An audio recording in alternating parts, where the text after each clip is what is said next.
Fresh produce suppliers have registered major concerns about the preparedness of UK systems ahead of the imposition of delayed post-Brexit import checks.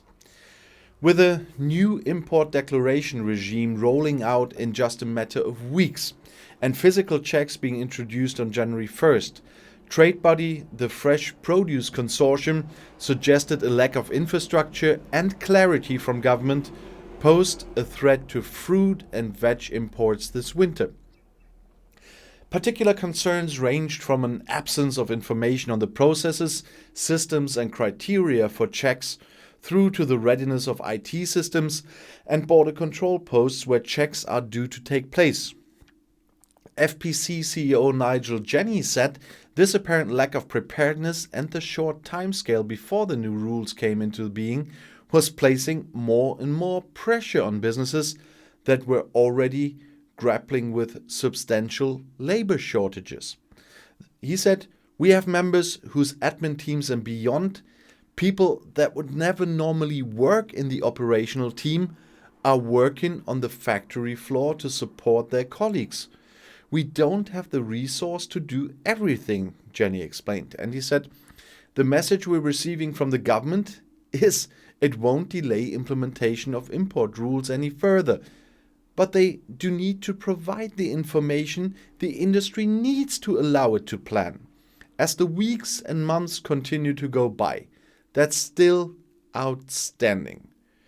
We are not saying we want to go back to it how it was pre-Brexit. What we are saying is we need an efficient solution for a highly efficient industry, and we don't have the confidence that will be offered.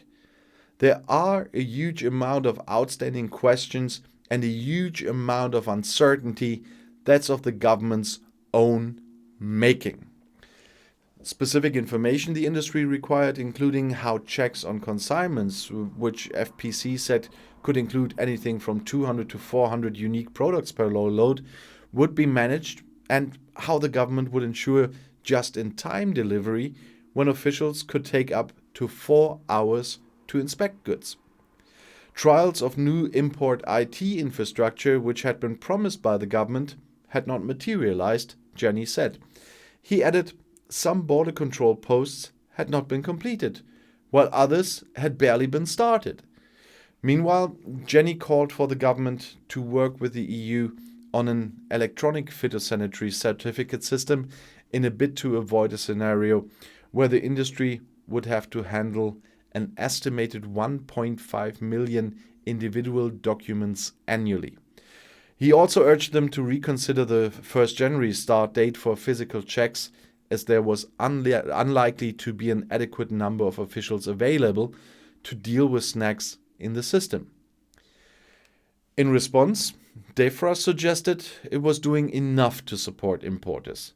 They said, "Our priorities are to maintain UK biosecurity whilst minimizing impacts on businesses and keeping trade flowing as freely as possible. That is why we are phasing in plant health controls over 15 months, giving businesses time to adjust. We will continue to work closely with them to provide extensive advice and support." It comes after the UK government postponed checks on food imports from the EU in March to give businesses more time to prepare. The announcement followed warnings from the industry that border infrastructure was not ready for the original July deadline.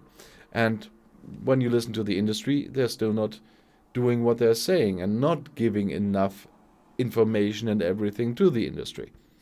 I'll see you in my next video. Bis gleich.